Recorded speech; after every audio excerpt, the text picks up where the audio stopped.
Hello everyone, welcome back to our YouTube channel, The Legal Playbook.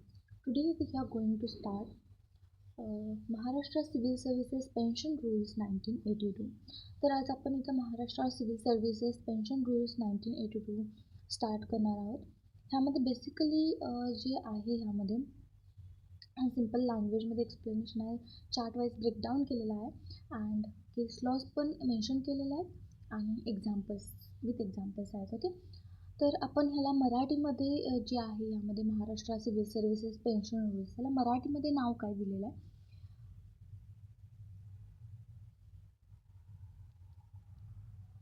Maharashtra नागरी सेवा निवृत्ती वेतन नियम 1982 म्हणतात त्याला. ओके, आणि आपण जो कमिटेशनचा जो पार्ट आहे, कमिटेशन ऑफ पेन्शन जो आहे तो ऑलरेडी कव्हर केलेला आहे. जो 1984चा जो पार्ट होता तो आपण कमिटेशन ऑफ पेन्शन कसं केलं जातं आहे, किती केलं जातं आहे, ते सगळं आपण कव्हर केलेलं आहे, त्याचा वन शॉट केलेला आहे. ओके, त्याच्यानंतर हा स्टार्ट करूया आपण आता. चला स्टार्ट करूया विदाउट वेस्टिंग अ टाईम. चॅनलला सबस्क्राईब करायला विसरू नका, तुमच्या लिगल फ्रेंड्सना शेअर नक्की करा. ओके, आता ह्यामध्ये सगळ्यात पहिला व्हॉट यू हॅव शेअर्ड म्हणजे ह्यामध्ये सगळ्यात पहिला नोटिफिकेशन अंडर 309मध्ये नोटिफिकेशन दिलेली आहे. Issued by the government of महाराष्ट्रानं इश्यू केलेला आहे, finance department, date 12 August 1982. Authority कोणती आहे यामध्ये? Made under the proviso to article 309 of the Indian constitution. Who made this rule? The governor of Maharashtra. Okay, governor of महाराष्ट्राने हे तयार केलेत रूल्स. ओके, त्याच्यानंतर who made this rule? Governor of Maharashtra.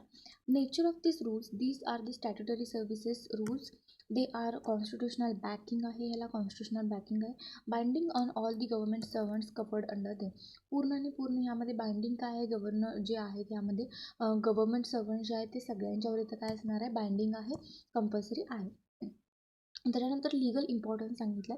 Rules framed under article 309 have the force of law. त्यांना काय legal implication आहे, legal importance आहे. 309मध्ये जे आहे फोर्स ऑफ लॉ आहे त्याच्यासाठी.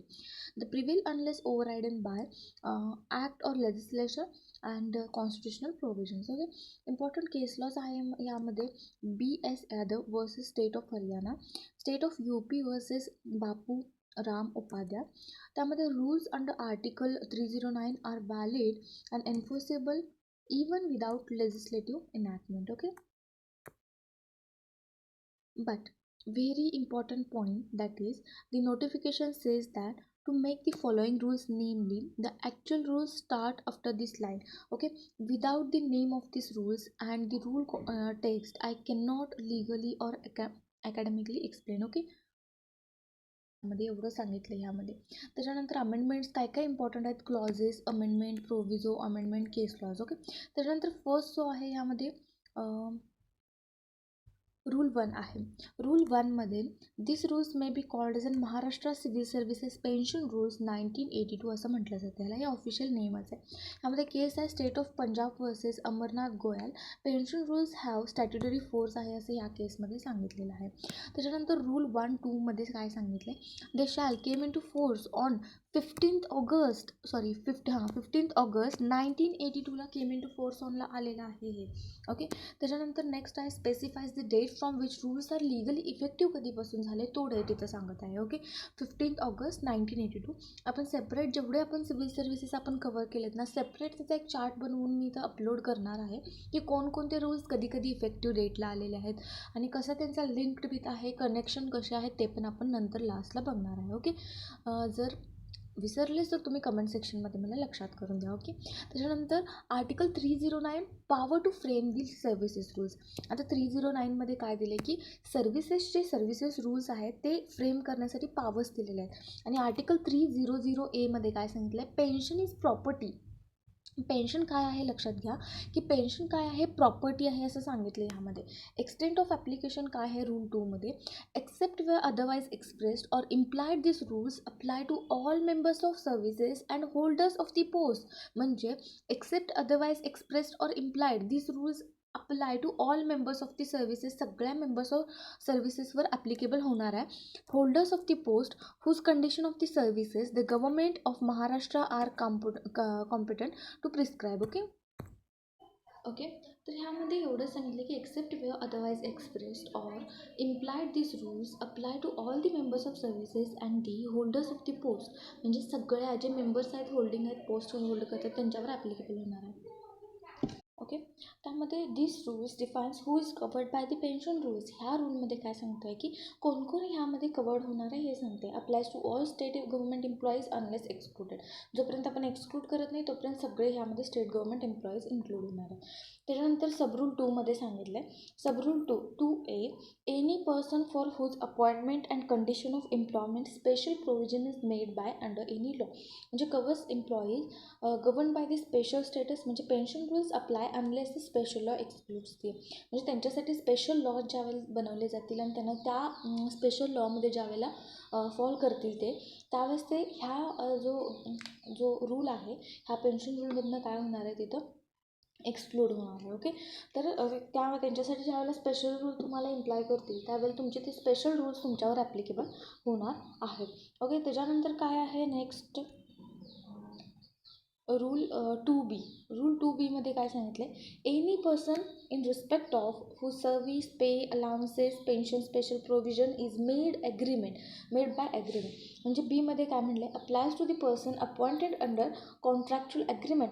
Pension rules apply only matters not covered by the agreement. म्हणजे काय आहे, कॉन्ट्रॅक्च्युअल ॲडवायझर अपॉइंट म्हणजे काय आहे यामध्ये बघा, So person's job, salary, allowances or pension is already decided by the special agreement, then special rules will be applied to that person. तर ते जे ॲग्रीमेंट आहे ते इथं काय होणार आहे, कवर होणार आहे यामध्ये. ओके, त्याच्यानंतर मग ह्यामध्ये जे त्या ॲग्रीमेंटमध्ये पॉईंट्स कवर केले नाही आहेत त्या पॉईंटसाठी काय होणार आहे, पेन्शन रूल ॲप्लिकेबल होणार आहे. त्याच्यानंतर रूल 2 सब क्लॉज 6 सांगितलं आहे, government servant paid from local funds administered by the government. मग ह्यामध्ये काय म्हटलं, government servants paid from local funds administered by the government. मग ह्यामध्ये काय म्हटलं, covers all local fund employee जे आहेत ते पण येणार आहेत under the government control. Pension rules apply except for the foreign services मॅटरला सोडून सगळ्यांवर ॲप्लिकेबल होणार आहे. त्याच्यानंतर आता आहे फॉर्मर स्टेट. फॉर्मर स्टेटमध्ये काय सांगितलं आहे, employees of former state opting for the old rules, employees of Maharashtra, Saurashtra, Kutch, MP, Hyderabad who opted old rules continue under them. म्हणजेच option 1 exercise is final and irreversible असणार आहे. ऑप्शन तुम्हाला जे पाहिजे ते तुम्ही घेऊ शकता. एकदा फायनल झालं तर इरिव्हर्सिबल असणार आहे. तर फायनल ऑप्शन डॉक्टरीन येथे इम्प्लिकेशन होते. त्याच्यानंतर नोट 2मध्ये service under non administered local funds treated as an fresh appointment under the government. आता service under non administered local funds असेल तर ते fresh appointment under the local गव्हर्मेंटमध्ये येणार आहे. म्हणजे प्रिव्हियस सर्व्हिस कुठं असणार आहे, not count unless the government. म्हणजे तुम्ही आता काय करा, लोकल फंड्समध्ये काम करत होता आणि त्याच्यानंतर तुमची सर्व्हिस कुठं ट्रान्सफर झाली, आता गव्हर्मेंट जॉबला झाली, तर गव्हर्मेंट जॉबला जाता त्यावेळेला फ्रेश काउंट होणार आहे तुमची सर्व्हिस. ओके, त्याच्यानंतर rule 3, government services right to interpret this rules. Government reserves right to interpret this rules. जे गव्हर्मेंट आहे त्याची जे डिसिजन आहे आणि इंटरप्रिटेशन असणार ते फायनल असणार आहे. Interpretation must be reasonable and not arbitrary असणार आहे यामध्ये. ओके, त्याच्यानंतर आहे rule 4, power of relaxation. Main rule where government is satisfied that the operation of any of this rules causes or is likely to cause undue hardship. आता मग जर undue hardship जर create करत असेल तर रिलॅक्सेशन इथं करणार आहेत. त्यामध्ये थोडं सॅटिस्फॅक्शन त्यांना असणार आहे, objective satisfaction that strict application rules causes undue hardship. जर जे स्ट्रिक्ट ॲप्लिकेशन तुम्ही करताय ते अनड्यू हार्डशिप इथं क्रिएट करत असेल तर त्यावेळेस पॉवर ऑफ रिलॅक्सेशन दिलं जाणार आहे. त्याच्यानंतर स्कोप सांगितलं त्यामुळे in this case any government servant or class of government servants by order in writing. म्हणजे अशा केसमध्ये क्लास ऑफ गव्हर्मेंट सर्वंट आणि एनी गव्हर्मेंट सर्वंटला काय करू शकतात, इथं रिलॅक्सेशन देऊ शकतात, एक्सक्लूड करू शकतात, प्रिव्हेंट डिस्क्रिमिनेशन. त्याच्यानंतर सांगितले ह्यामध्ये मोड बाय ऑर्डर ऑफ रायटिंगमध्ये रिलॅक्सेशन आहे ते रिटर्नमध्ये पाहिजे आणि reasons must be recorded. Effect काय आहे, exempt from any provision or apply with the modification. म्हणजेच exempt from any provisions or apply with the modification. Government may exempt modify the rules. मग काय करू शकते इथं गव्हर्मेंट काय करू शकते, एक्झेम्प्ट करू शकते आणि रूल्स जे आहेत ते मॉडिफाय करू शकते. Modification can not alter core substance. तुम्ही पूर्ण कोर जे सबस्टॅन्स आहे रूलचा तोच इथं चेंज करू शकत नाही. मॉडिफिकेशन म्हणजे काय, जेवढा तुम्हाला अनड्यू हार्डशिप होत आहे तेवढं तुम्ही इथं काय करा की चेंजेस करा किंवा तुम्ही रिलॅक्सेशन द्या. बट अनड्यू इथं काय असणार आहे, अनड्यू हार्डशिप होतं ठीक आहे. Modification cannot alter the core substance, core principle of the rule. Limitation आहे इथं not affecting the substance thereof fundamental nature cannot be change. तुम्ही ज्या वेळेला रिलॅक्सेशन देत असताय तुम्ही fundamental nature of rule does not change करू नका इथं. प्रिव्हेंट मिसयूज होण्यापेक्षा ते काय मिसयूज होण्यापासून प्रिव्हेंट केले तिथे. ओके, हा पॉईंट समजला असणार आहे. तर नंतर बघूया आपण कॉन्स्टिट्यूशनल कंट्रोल. ह्यामध्ये आर्टिकल 14मध्ये सांगितले गेले नो आर्बिट्ररी रिलॅक्सेशन इथं प्रोव्हाइड केलेलं नाही आहे. Okay, arbitrary relaxation, no arbitrary relaxation. Arbitrary काय करायचं नाही, आर्बिट्ररी ॲक्ट करायचं नाही आहे. ज्युडिशियल रिव्ह्यू ऑलवेज अवेलेबल असणार आहे जर इथं काहीतरी आर्बिट्ररी ॲक्ट झाला असेल तर. त्याच्यानंतर काय म्हटलं आहे, validity of the terms of contract. Rule 5मध्ये validity of terms of contract सांगितले.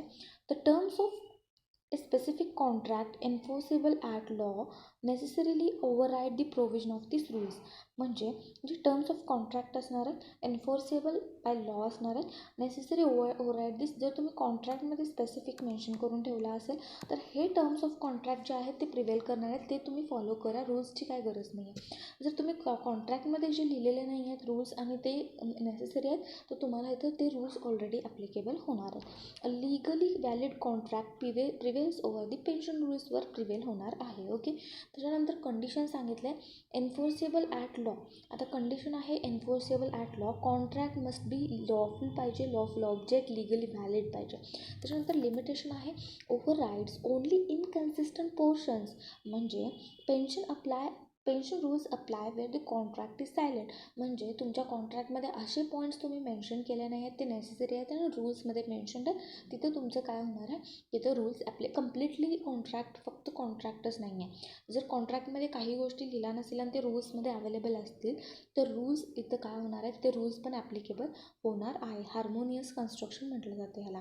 त्याच्यानंतर एक्झामसाठी इम्पॉर्टंट काय आहे, very important for contractual appointment and PSU deputation जे असतात त्यांच्यासाठी खूप इम्पॉर्टंट असतात.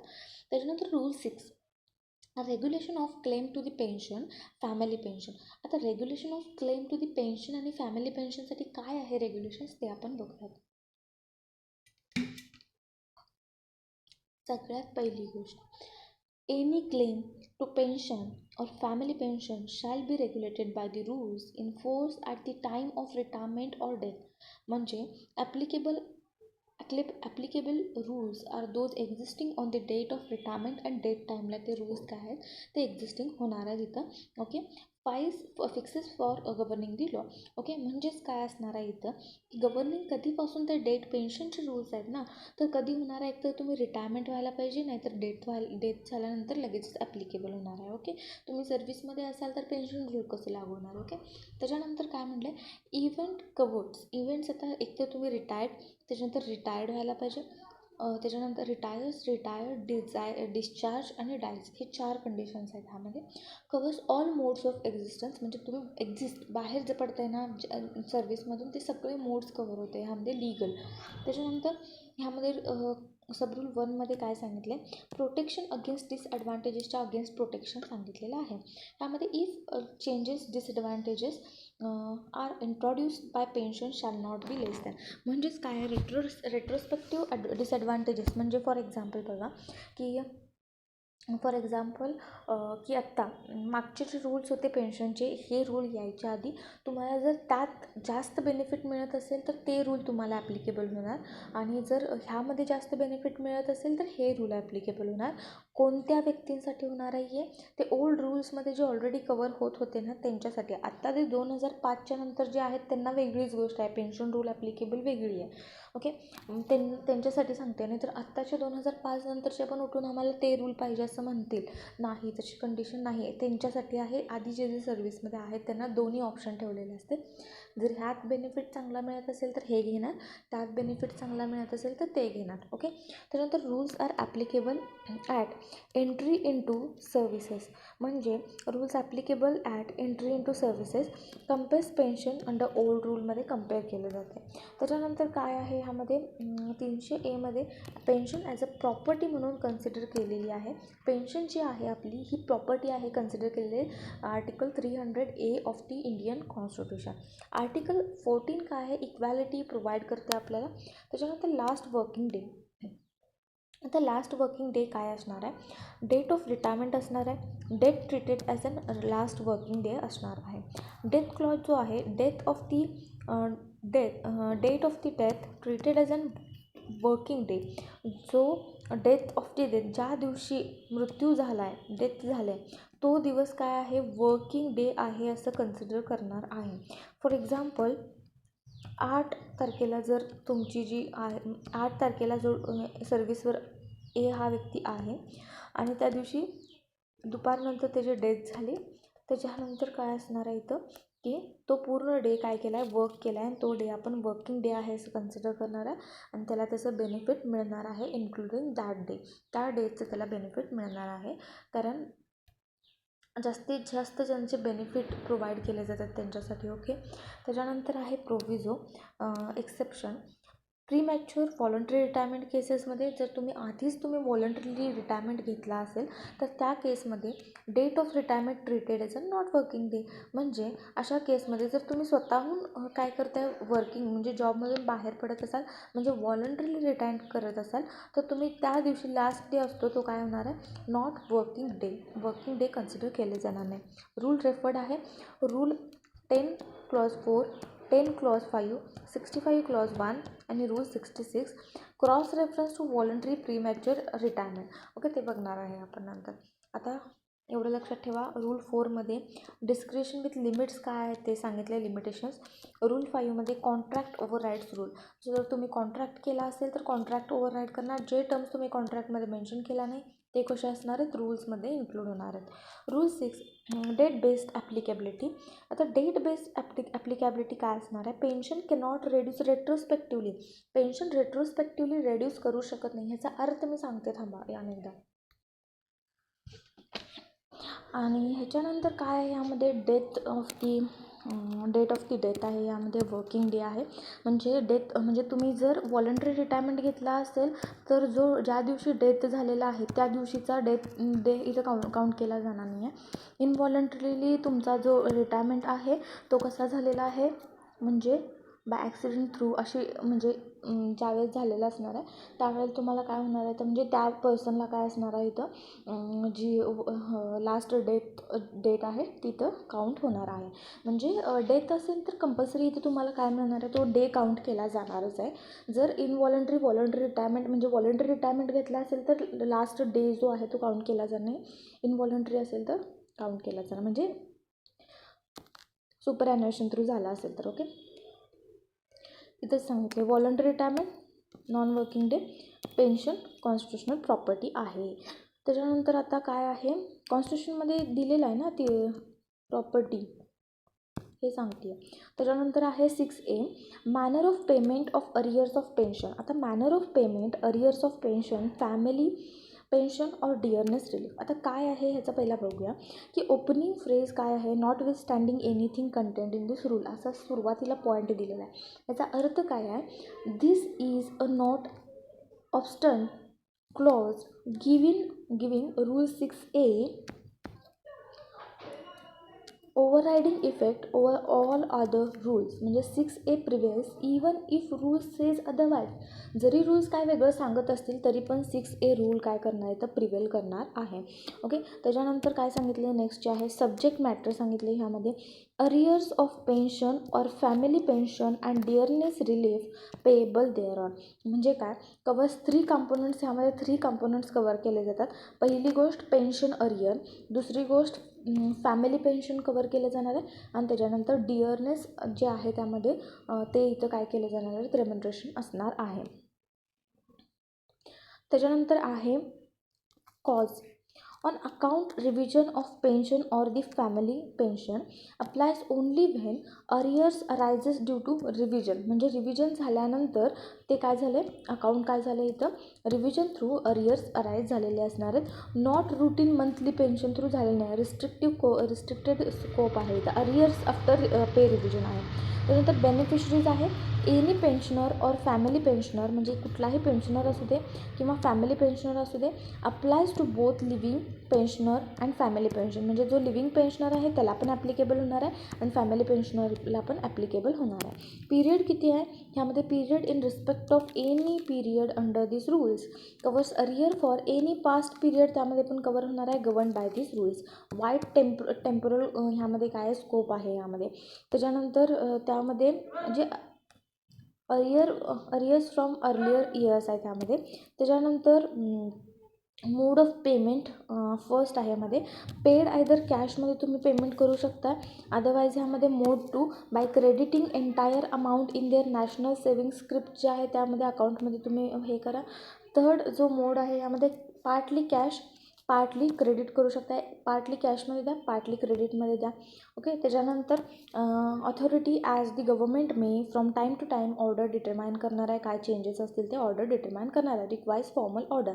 बाइंडिंग नेचर असणार आहे इन दिस बिहाफ, सगळे बाइंडिंग नेचरचे असणार आहे. अमेंडमेंट स्टेटस काय आहे ह्यामध्ये, नेचर आहे इन्सर्टेड रूल आहे, रिझन आहे टू रेग्युलेट लार्ज 6A का ॲड केले गेले त्याचं सांगते. त्याच्यानंतर payment after the pension revision effect काय आहे, overrides general pension payment rules, general pension payment रूलला ओव्हरराईड करते. Square bracket in indicating amendment. त्याच्यानंतर आहे ह्यामध्ये लिगल कॉन्स्टिट्यूशन, परत तेच रूल्स आलेले आहेत. त्याच्यानंतर नेक्स्ट आहे ह्यामध्ये प्रॅक्टिकल इलिस्ट्रेशन जर बघायचं गेलं तर pay commission revision pensioner becomes entitled to 3 lakh रुपये अरियर्स, 3 लाखापर्यंत त्यांना अरियर्स असेल. गव्हर्मेंट इश्यू GR काय इथे GR इश्यू करणार गव्हर्मेंट, म्हणजे ह्यामध्ये गव्हर्मेंटचं रिझॉल्युशन इश्यू करणार. 1,50,000 कॅश आणि 1,50,000 क्रेडिट देणार आहेत असं त्यामध्ये. ओके. फॅमिली पेन्शन असणार आहे, family case challenges in the court. ह्यामध्ये पेन्शनर डिमांड्स फुल कॅश जर मागत असेल तर कोर्ट रिजेक्ट करू शकते. ह्यामध्ये 6A ओव्हरराईड करणार आहे.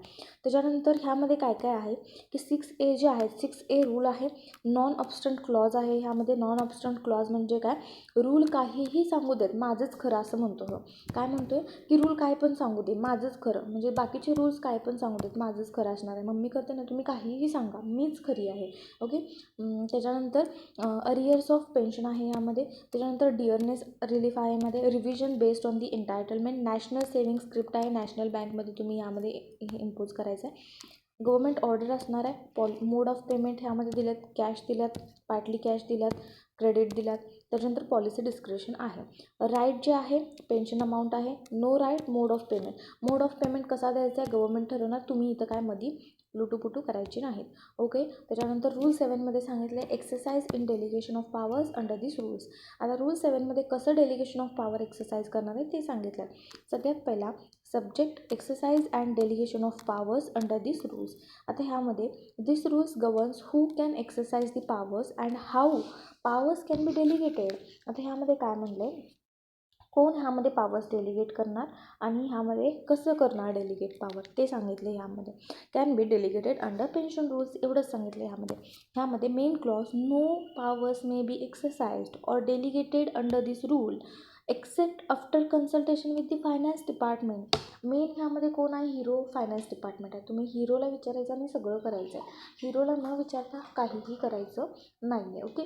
मग त्यामध्ये काय फायनान्स डिपार्टमेंटला आधी तुम्ही सांगायचं आहे की असं असं डेलिगेट करणार आहे पॉवर, त्याच्यासोबत कन्सल्ट करायचं आणि मग डेलिगेशन करायचं. Nature of consultation except after consultation means effective meaningful consultation not mechanical. Okay. Decision without consultation काय असणार आहे, इनव्हॅलिड असणार आहे. त्याच्यानंतर authority of finance department it shall be open to that department prescribe. म्हणजे finance department has exclusive authority आहे, main hero आहे ना त्याच्याकडेच ऑथॉरिटी आहे. Okay. Regulate the consultation. Okay. त्याच्यानंतर काय आहे, मोड आहे बाय जनरल और स्पेशल ऑर्डर. फायनान्स डिपार्टमेंट मे इश्यू जनरल और स्पेशल ऑर्डर क्लास और केसेस स्पेशल ऑर्डर्स इंडिव्हिज्युअल्स. म्हणजे ॲडमिनिस्ट्रेटिव्ह फ्लेक्झिबिलिटी ह्यामध्ये असणार आहे. जनरल रिझॉल्युशन पास करू शकते ॲप्लिकेबल टू पेन्शन केसेसमध्ये काय असेल ते. त्याच्यानंतर presumed consent case in which it consent may be presumed have been given कधी if specified cases actually consultation is not required. जिथं कन्सल्टेशनची गरज नाही आहे प्रिझ्युम टू बी ॲक्सेप्टन्स म्हणजे आहे इथं कन्सेंट आहे असं कन्सिडर करायचं आहे. लीगल फिक्शन दिलं. इफेक्ट काय आहे may presume to be have been given awards delay in routines जर असं ह्याच्यामध्ये दिलेलं असेल रूलमध्ये दिले ह्या केसमध्ये फायनान्स डिपार्टमेंटची कन्सेंटची गरज नाही तर परत तुम्ही विचारायला जाणार आहे काय की तर कन्सेंट दिलेलं नाही आहे तुमची कन्सेंट घ्यायची आहे का नाही दिलं ना तर प्रिझ्युम टू बी कन्सेंट आहे असं कन्सिडर करायचं आहे. समजलं रूल 7. आता अपेंडिक्स रेफरन्स आहे ह्यामध्ये सगळ्यात पहिला कॉम्पोनंट आहे note for powers delegated under this rules see appendix बघायचं आहे तुम्हाला ह्यामध्ये details of delegated authorities are not in the rules but appendix रूल्समध्ये नाही आहेत डेलिगेशनचे पण ते कशामध्ये आहेत अपेंडिक्समध्ये तुम्हाला दिसून येते. त्याच्यानंतर अपेंडिक्स क्रॉस रेफरन्स आहे specifies authority can sanction what binding delegation काय आहे ते त्यांनी सांगतात. लीगल पोझिशन आहे appendix forms part of rules. त्याच्या फॉर्म कसा होता आहे अपेंडिक्स रूल्समधूनच फॉर्म होतो आहे ना सेपरेट होत नाही. Delegation valid only if in the अपेंडिक्समध्येच व्हॅलिड असणार आहे. त्याच्यानंतर परत तेच आहेत फायनान्स तेवढं रूल्स इथे सप्लिमेंटरी कंप्लायन्स असणार आहे. कन्सल्टेशनची खूप गरज आहे इफ रिक्वायर्ड जर असेल तर जर स्पेसिफिकली मेन्शन्ड असेल तर कन्सल्टेशनची गरज नाही. त्याच्यानंतर आता judicial principles applied consultation not equal to concurrence but where rules are required it becomes the mandatory. म्हणजे जर त्यावेळेला कन्सल्टेशन घ्या घ्या घ्या असं नाही आहे रूलमध्ये मेन्शन्ड आहे consent not required then not required विचारायला जायचं नाही की घेऊ का. ओके. त्याच्यानंतर व्हॅलिड ह्या प्रॅक्टिकल इलिस्ट्रेशन आहे valid exercise of power department proposes pension relaxation consultation of finance डिपार्टमेंटची कन्सल्टेशन घ्यायचं आहे. रिटर्न कॉन्फरन्स असायला पाहिजे तुमच्याकडं रिटर्न ऑर्डर पाहिजे GR पाहिजे. ओके. त्याच्यानंतर आहे इनव्हॅलिड एक्सरसाइज कधी असणार आहे जर त्यावेळेला तुम्ही फायनान्स डिपार्टमेंटचं कन्सल्टेशन घेतला नसेल तर ऑर्डर लायबल टू क्वॅश असणार आहे. ऑर्डर क्वॅश केलं जाणार आहे आणि तुम्ही जे डेलिगेट केलेलं पॉवर आहे ते इनव्हॅलिड आहे असं कन्सिडर केलं जाणार आहे. प्रिझ्युम टू बी कन्सेंट कधी असणार आहे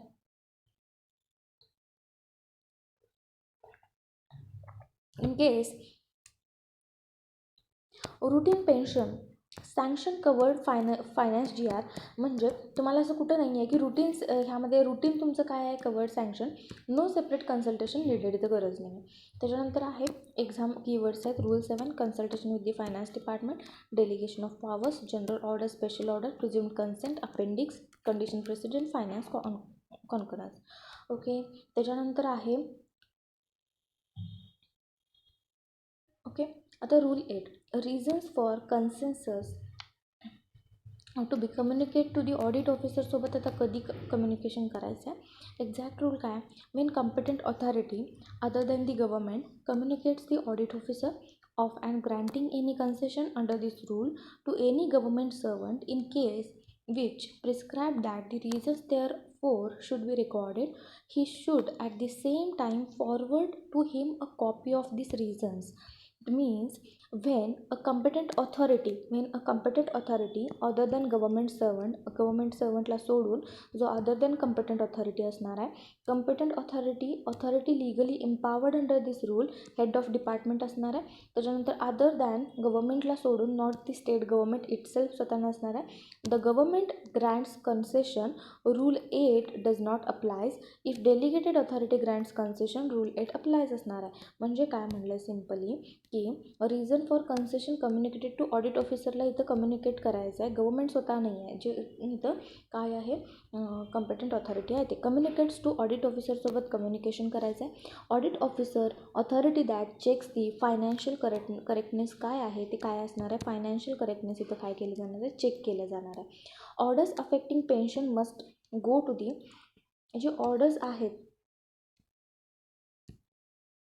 अफेक्टिंग पेन्शन ते काय असणार must go to the audit ऑफिसरकडे जाणार आहेत फायनान्शियल अकाउंटबिलिटीसाठी. मग ऑडिट ऑफिसर काय करणार आहे, तर सगळं चेक करणार आहे की करेक्ट आहे का.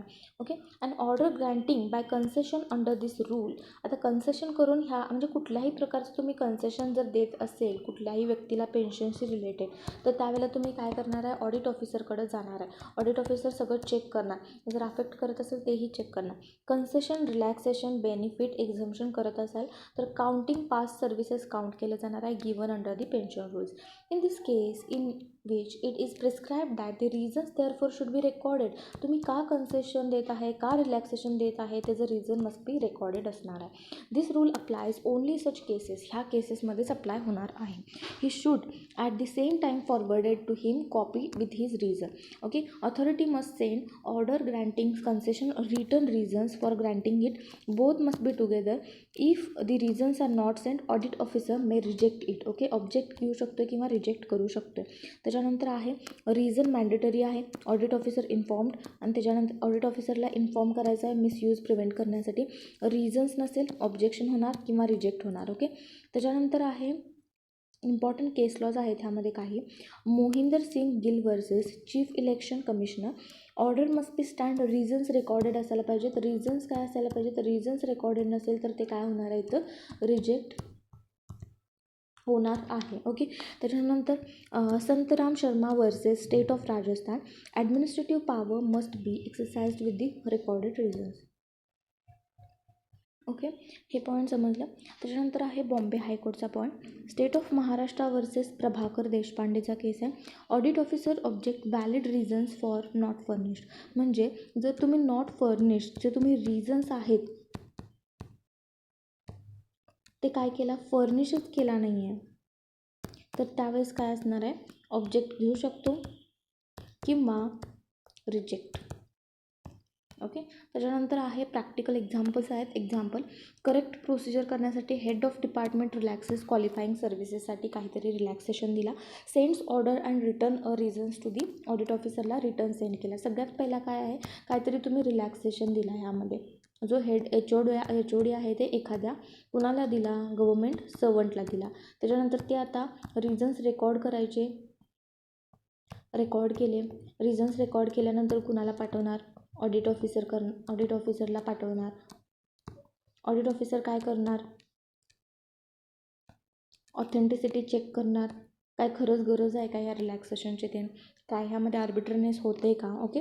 त्याच्यानंतर आता नेक्स्ट आहे ह्यामध्ये रूल 9 आहे. रूल 9 काय म्हणते, रूल 9 ह्यामध्ये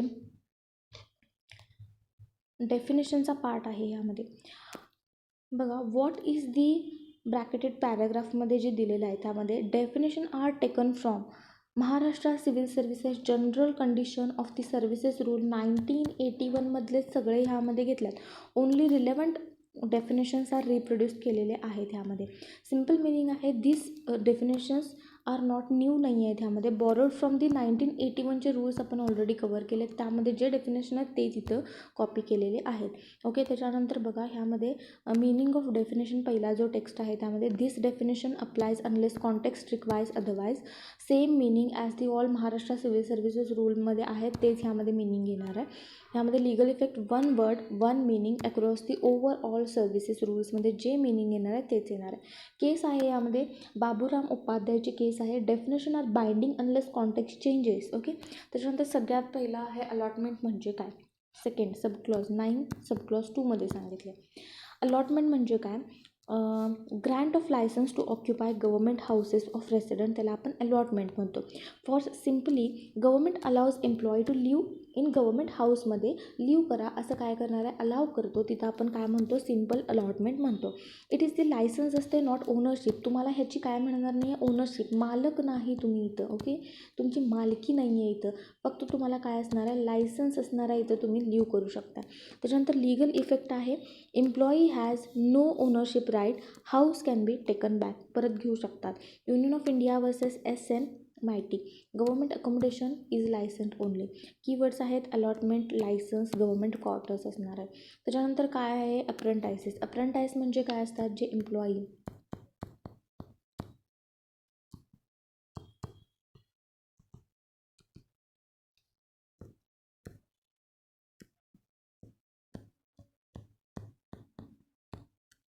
जे एम्प्लॉई ट्रेनिंगमध्ये असतात, persons sent for the training paid monthly, plus त्यांना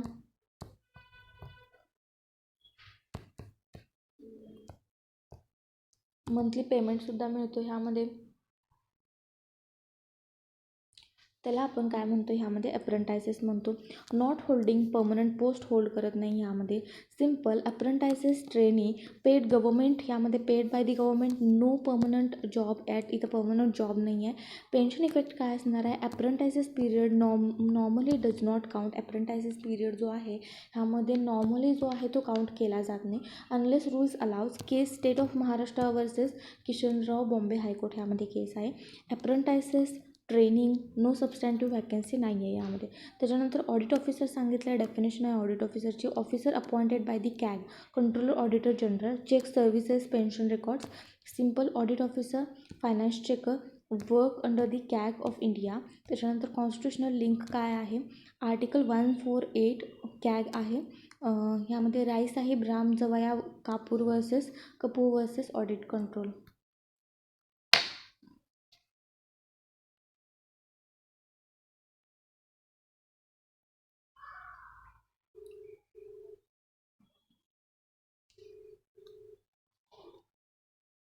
आता नेक्स्ट आहे कम्पिटंट ऑथॉरिटी कोण असते ह्यामध्ये. कम्पिटंट ऑथॉरिटी 9मध्ये दिले, 9 लक्षात राहते. 9 कम्पिटंट ऑथॉरिटी. गव्हर्मेंट असणार आहे, एनी अदर ऑथॉरिटी असणार आहे. डेलिगेशन ऑफ पॉवर केला असणार आहे, कुणाकडून गव्हर्मेंट केला असेल त्या कम्पिटंट ऑथॉरिटीला. ओके. त्याच्यानंतर who can legally take an decision, either government itself or delegated officer.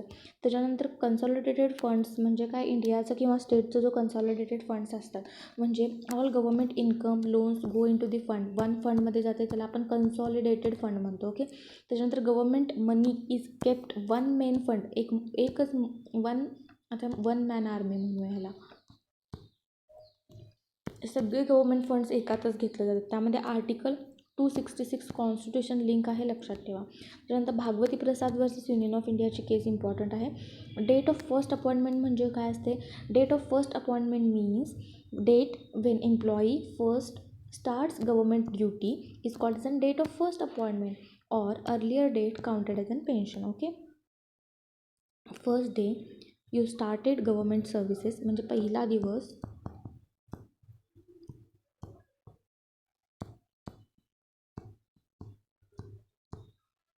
when you started government servant, त्याला आपण काय म्हणणार आहे इथं, फर्स्ट डे. ओके. त्याच्यानंतर आहे डे म्हणजे काय, one midnight to next midnight, ह्या मिडनाईटपासून त्या मिडनाईटपर्यंतचा जो पिरियड असतो त्याला आपण डे म्हणतो. ओके. त्याच्यानंतर म्हणजेच काय, ह्या 12पासून ह्या 12पर्यंत. त्याच्यानंतर काय आहे, ड्युटी व्हॅरी, ड्युटी आहे यामध्ये व्हेरी इम्पॉर्टंट पॉईंट आहे यामध्ये. ऑलरेडी आपण हे कवर केलेत पण तरी पण आपण बघूया. ड्युटी इन्क्लूड्स प्रोबेशन पण इन्क्लूड होते त्यामध्ये, जॉईनिंग टाईम असते त्यामध्ये. जर ब्रीफली तुम्हाला एक्सप्लेन करायचं असेल तर तुम्ही जाऊन महाराष्ट्र सिव्हिल सर्व्हिसेस रूल्समध्ये ब्रीफली एक्सप्लेन केले ड्युटीची definition. Okay. Training authorised by the government म्हणजे ट्रेनिंगचा जो पिरियड असतो तो पिरियड पण, डिपार्टमेंटल स्पेसिफिक ट्रेनिंग जो असतो तो पण असतो. त्याच्यानंतर त्यामध्ये simple training approved by the social welfare director, educator director, agriculture count as in duty. त्याच्यानंतर नोट सांगितलं त्यामध्ये ट्रॅव्हल टाईम टू ट्रेनिंग म्हणजे ट्रेनिंगला जाण्यासाठी जो ट्रॅव्हलिंग टाईम आहे तो सुद्धा ड्युटीमध्ये काउंट होतो. पोलीस ट्रेनिंग नाशिकमध्ये असते त्याला आपण ड्युटी म्हणतात. Military officers joins police service after living army, ते पण काय असणार आहे, ड्युटी असणार आहे. Case principle dual service is not counted as in twice म्हणजे ड्युटी नसणार आहे ते, ड्युअल सर्व्हिस. त्याच्यानंतर prohibition and the exercise of training सांगितलं, training plus waiting period is equals to duty असणार आहे. सेल्स टॅक्स इन्स्पेक्ट असणार आहे. सिम्पल ट्रेनिंग पिरियड जो असणार आहे तो ड्युटी असणार आहे. त्याच्यानंतर हॉलिडेज आफ्टर ट्रेनिंग सांगितलं. सिम्पली हॉलिडेज आफ्टर ट्रेनिंग म्हणजे काय, हॉलिडे आफ्टर ट्रेनिंग म्हणजे ट्रेनिंग झाल्यानंतर हॉलिडे असेल तर ट्रेनिंग एक्सटेंड केलं जाणार आहे. एक्झामिनेशन म्हणजे काय, ई पॉईंटमध्ये दिलं ह्यामध्ये. एक्झामिनेशन म्हणजे duty includes language exam, departmental exam, promotion exam, travelling exam included. Allowed only twice, 2 वेळाच अलाउड आहे त्याच्यावर नाही. त्याच्यानंतर अंडर नोट्स काय काय आहेत, नोट 1 एक्झाम बिफोर लिव्ह. आता एक्झाम बिफोर लिव्ह म्हणजे एक्झामच्या आधी तुम्ही जर लिव्ह घेतला असेल, लिव्ह स्टार्ट्स आफ्टर एक्झाम म्हणजे लिव्हच्या नंतर स्टार्ट होणार. त्याच्यानंतर एक्झाम ड्युरिंग लिव्ह, लिव्ह म्हणजे एक्झाम, लिव्ह एक्झामच्या मध्ये तुम्ही लीव घेतला असेल ट्रीटेड एज अन लीव म्हणून कन्सिडर केलं जाणार आहे. Note 2, Maharashtra accounts clerks exam duty twice 2 वेळा तुम्ही घेऊ शकता. त्याच्यानंतर एफमध्ये काय सांगितलं आहे, कंपल्सरी वेटिंग सांगितलं आहे period. Simply duty includes waiting when the transfer cancel, waiting after leave. Okay. त्याच्यानंतर can not take a charge, joining time limit applies. Temporary duty waiting period. Simple ह्यामध्ये जर बघायचं म्हटलं तर temporary duty gap before joining and ड्युटीच्या मध्ये जो असतो त्याला टेम्पररी वेटिंग पिरियड म्हणतात. 2 ह्यामध्ये 9H मध्ये काय सांगितलं आहे, डिफेन्स अँड व्हॉलंटियर ट्रेनिंग म्हणजे आर्मी रिझर्व्हर्स असतात, नेव्हल रिझर्व्हर्स असतात, territorial army, home guards, NCC, scout जे असतात, म्हणजे government allows duty, no TA ह्यामध्ये ट्रॅव्हलिंग अलाउन्सेस त्यांना अलाउड नाही आहे. ह्यामध्ये अँटी ट्रीटमेंट आहे ह्यामध्ये. सिम्पल 3 weeks त्यांना पेड लीव दिली जाते. अँटी रॅबिक ट्रीटमेंटमध्ये काउंट्स आणि ड्युटी काउंट केली जाते. आता ह्यामध्ये काय असणार आहे,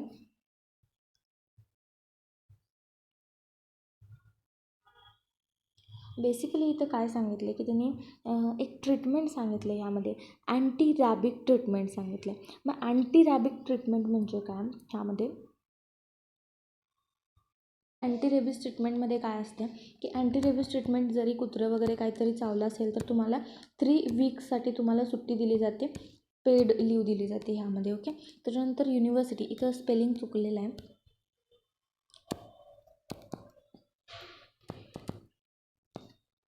okay.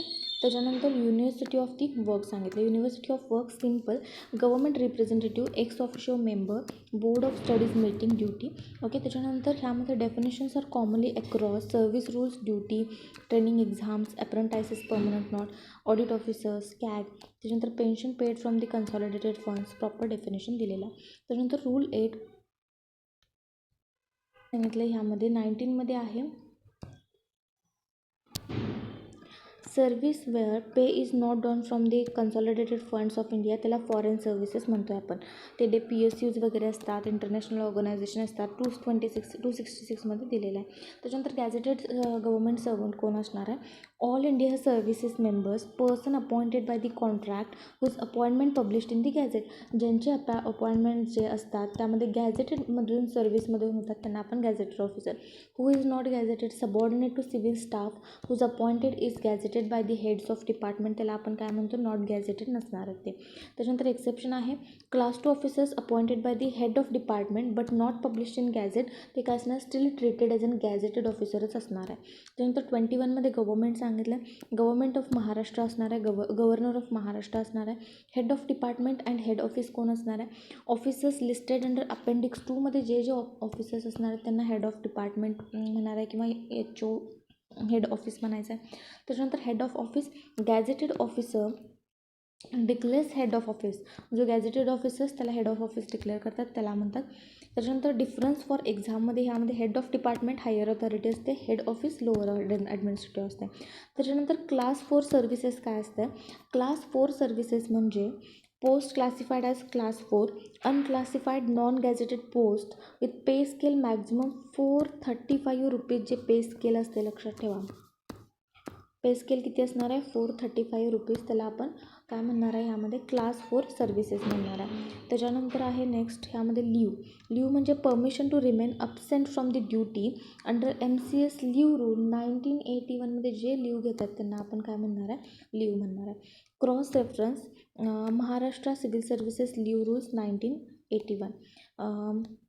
State of Punjab versus Kailasnath judgment, leave is not a fundamental right. Leave salary, monthly amount paid during the leave, monthly amount paid during the leave त्याला आपण काय म्हणतो, leave salary. Type of leave, paid drawn before leave. Lien means what, right of government servant to hold permanent post, म्हणजे काय असते, immediate holding, म्हणजे त्याला कुठंतरी डेप्युटेशन ट्रान्सफरवर पाठवलं असणार आहे, त्याला परत त्याचा राईट टू लीन टेम्पररी पिरियडसाठी, मग त्याला परत त्याचा जो मेन पोस्ट असतो ते होल्ड करण्याचा राईट म्हणजे लीन असतो. त्याच्यानंतर 32मध्ये लोकल फंड सांगितलं, कंट्रोल बॉडीज रेव्हेन्यूज असतात, bodies under government government controls budget, post, leave सगळे ह्यामध्ये लोकल फंड्समध्ये असते. त्याच्यानंतर नॅशनल बॉडीज काय असणार, त्यातच वीमध्ये दिले any body declared as local fund by the government, म्हणजे connection with the pension rules सोबत असणार आहे. Local fund services may or may not count as an pension pending on the rules. त्याच्यामध्ये state of Maharashtra versus Narayan Kachru पाटीलमध्ये सांगितलं. त्यामध्ये issue काय होतं, whether local funds are services काउंटमध्ये होणार की नाही. ह्यामध्ये जजमेंट आहे only if the rules are expressly allow करत असतील तरच त्यामध्ये सर्व्हिसमध्ये काउंट केलं जाणार आहे. आणि त्याच्यानंतर नेक्स्ट आहे 35 आणि 35. मंथ म्हणजे काय, month means a calendar month जो असणार आहे तो म्हणणार आहे. त्यामध्ये 1 month first day to last day त्याला 1 मंथ म्हणणार आहे. In calculating a period expressed in the terms of the month and the days, complete calendar months irrespective of the number of days in each should be calculated. म्हणजे किती आहेत, 31 आहे, 30 आहे, 28 आहे असं नाही. ईच ह्याला 1 मंथ, ह्याला पण 1 मंथ, ह्याला पण 1 मंथ, ह्याला पण 1 मंथ असं कन्सिडर करतो आहे आपण, त्याला 1 मंथ म्हणतो. आता इन्स्ट्रक्टिव्ह एक्झाम्पल आहे यामध्ये 3 months 20 days from the 25 January. Okay, तर आता 25 जानेवारीपासून जानेवारीमध्ये 31 दिवस असतात. मग तिथं किती येणार, 7 days काउंट करायचे. 25पासून 31पर्यंत 7 days झाले. प्लस त्यामध्ये आता 3 months म्हणजे काय, जानेवारी संपला, फेब्रुवारी, मार्च, एप्रिल. मग आता किती येणार आहे, एप्रिलमध्ये जाणार आहे ते. ओके, एप्रिलमध्ये. मग हे टोटल पुढे किती दिवस जाणार आहेत, म्हणजे 7 days झाले. February to March 3 months full days झाले.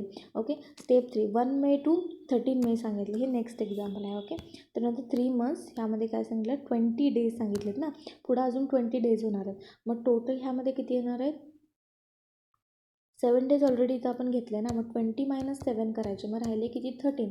मग ह्यामध्ये किती येणार आहे, 1 मे टू 13 मे, म्हणजे तर 13 दिवस इथे येणार आहेत. ओके, समजलं. त्याच्यानंतर always count full months first पहिला काउंट करायचा, रिमेनिंग डेज पुढे ढकलायचे. त्याच्यानंतर ऑफिशिएट म्हणजे काय, a government servant officiate in the post when he performs the duties of the post of which another person holds of लीन.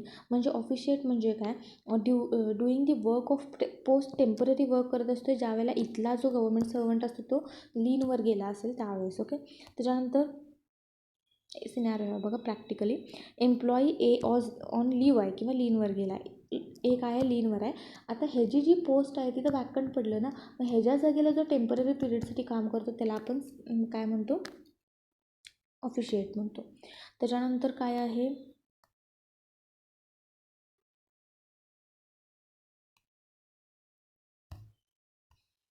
त्यामध्ये पे पेन्शन रिलेटेड डेफिनेशन. पेमध्ये काय असणार आहे definition, amount drawn monthly by the government servant includes basic pay असणार आहे. त्यामध्ये includes special dearness pay, sanction for the post held either substantively म्हणजे permanent holder of the post, officiating टेम्पररीसाठी, हे पर्मनंटसाठी सबस्टँटिव्हली असते आणि ऑफिशिएटिंगसाठी टेम्पररी असते. Also includes pay due to position of cadre, cross reference CCS pension rule जे आहे तिथं क्रॉस रेफरन्स घ्यायचा आहे. पर्सनल पे स्पेशल पे असणार आहे. पर्सनल पेमध्ये extra to prevent loss of the substantive पेमध्ये असणार आहे.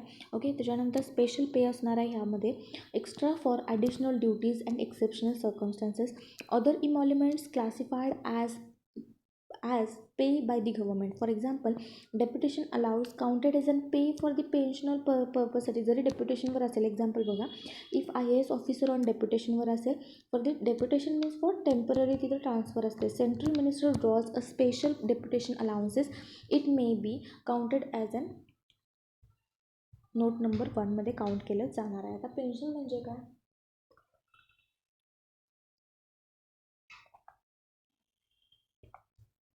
Pension definition, pension includes gratuity. पेन्शनमध्ये काय असणार आहे, ग्रॅच्युटी इन्क्लूड होणार आहे. Gratuity lump sum amount of the payment on retirement, नंतर तुम्हाला जो लमसम अमाऊंट मिळतो त्याला पेमेंट, ह्यामध्ये ग्रॅच्युटी म्हणतात. Practical illustration, retiring officer entitle to monthly pension at plus 1 time, monthly plus 1 time pension मिळणार आहे. Case law union of India versus VG Radhakrishna. Pension is an right once qualify. Pension काय आहे, leave right नाही आहे, leave काय आहे, right नाही आहे, but pension is a right once qualifying services is completed, त्याच्यासाठी क्वालिफाय होणार आहे. पेन्शनेबल पे म्हणजे average pay earn during the 10 months of the service, त्याला पेन्शनेबल पे म्हटलं जाते. Note 1, official pay, special pay, deputation allowances drawn from the consolidated फंडमधूनच होणार आहे. त्याच्यानंतर of India counts for the pension if draw while on the deputation of the government of India. Illustration, Maharashtra state employee on central डेप्युटेशनवर असेल म्हणजे temporary ट्रान्सफरवर असेल, allowances can be counted for the pension from the consolidated funds of India. Note 2, pay drawn for the service foreign services does not count. मग आता foreign सर्व्हिसेसमध्ये गेला असेल तर कन्सॉलिडेटेड फंड्स ऑफ इंडियामधून येणार नाही आहे. ऑफिसर जो आहे सेंड टू UN मिशनवर जर गेला असेल तर ॲक्च्युअल फॉरेन सॅलरी आहे ते salary ignore, domestic pay use for the pension. Okay. त्याच्यानंतर क्रॉस जे आहे यामध्ये रेफरन्स जे आहे पेन्शन रूल जे आहे civil services, Maharashtra civil services आहेत त्यामध्ये घ्यायचं आहे. त्याच्यानंतर काय आहे एक्झाम कीवर्ड्स आहेत, pensionable pay, average pay, last 10 month घ्यायचं आहे, डेप्युटेशन जो आहे. त्याच्यानंतर पेन्शनेबल सर्व्हिस आहे. Pensionable service means what, service qualifying the government servant to receive pension, म्हणजे अशी सर्व्हिस की तुम्हाला पेन्शन मिळण्यासाठी तुम्ही क्वालिफाय आहे from the consolidated funds, it is called as an pensionable service. Permanent post, definition, post carrying definite rate of pay, sanction without time limit, time limit नाही आहे, एक तुम्हाला डेफिनेट तुम्हाला पे स्केल दिली जाते, त्याच्यासाठी परमनंट पोस्ट म्हटले जाते. Personal pay, definition, additional pay granted to the prevent loss of substantive pay. त्याच्यानंतर हे परमनंट पोस्टसाठी असते. त्याच्यानंतर due to revision pay, reduction as disciplinary action. For example, substantive pay reduce due to the pay scale revision. Personal काहीतरी झालं असेल आणि compensation loss झाला असेल तर. एक्सेप्शन सर्कमस्टॅन्सेस, पर्सनल कन्सिडरेशन असू दे. Illustration, officer with special qualification or hardship posting झालं असेल तर त्यावेळेस तुम्हाला स्पेशल पैसे त्यामध्ये म्हणजे दिलं जातं. ओके. त्याच्यानंतर प्रिझम्प्टिव्ह पे ऑफ दी पोस्ट सांगितलं. त्यामध्ये presumptive pay, definition, pay a government servant would be entitle if the holding performing duties of the post, त्याला प्रिझम्प्टिव्ह पे म्हटलं जाते. एक्सक्लुजन स्पेशल पे यामध्ये इन्क्लूड नाही आहे. Okay. Triggering the special pay are perform. For example, officer acting as an deputy secretary, presumptive pay असते. Pay of deputy secretary post जेवढा असणार आहे तेवढं त्याला काय दिलं जाणार आहे, प्रिझम्प्टिव्ह पोस्ट दिलं जाणार आहे. Next, probationer rule 43, definition, government servant employed on the probation against substantive or temporary vacancy. Probationer, government servant employed on the probation on substantive or temporary vacancy. Note 1, permanent appointees is not a probationer unless probation condition attached होत नाही तोपर्यंत त्यांना काय होणार आहे, passing exam जे आहे तोपर्यंत प्रोबेशन नसणार आहे. एक्झाम पास झाल्यानंतर तो परमनंट होणार. Note 2, promoted to temporary post treated as an temporary government servant असणार आहे. तर note 3, probationer usually substantive status attribute असणार आहे. Rules differ. Practical example, newly recruited assistant officer, probation for the 2 years, passes examination confirm not probationer anymore. Okay. त्याच्यानंतर special pay 48, definition, an additional emoluments of the post or government nature of pay considered as an part of salary for the certain purposes, granted in consideration of special odorous duties like the difficult or hazardous duties, special additional work to responsibility, additional project, extra workload, त्याच्यासाठी ह्याला special पे दिलं जाते. Cross reference आहे त्यामध्ये civil services rules आहेत त्यामध्ये. Subsistence allowances, monthly grant government servant not in the receipt of the pay or leave salary, purpose to provide minimal financial support during the suspension. Subsistence allowances given during the suspension or during the training or when temporary stopped. Okay. Illustrative example, employee suspended pending disciplinary inquiryच्या दरम्यान suspend झाला असेल, gets the subsistence allowances त्याला मिळतात. त्यानंतर substantive pay, definition, other than pay, special, other than, special pay, personal pay and इमॉल्युमेंट्सला सोडून जो पे मिळतो त्याला आपण सबस्टॅन्टिव्ह पे म्हणतो. त्याच्यानंतर आहे superior services, definition, any services other than class 4 त्याला आपण सुपेरियर सर्व्हिसेस म्हणतो. Temporary post, post carrying definite rate pay sanction for limited time period is called as an temporary pay.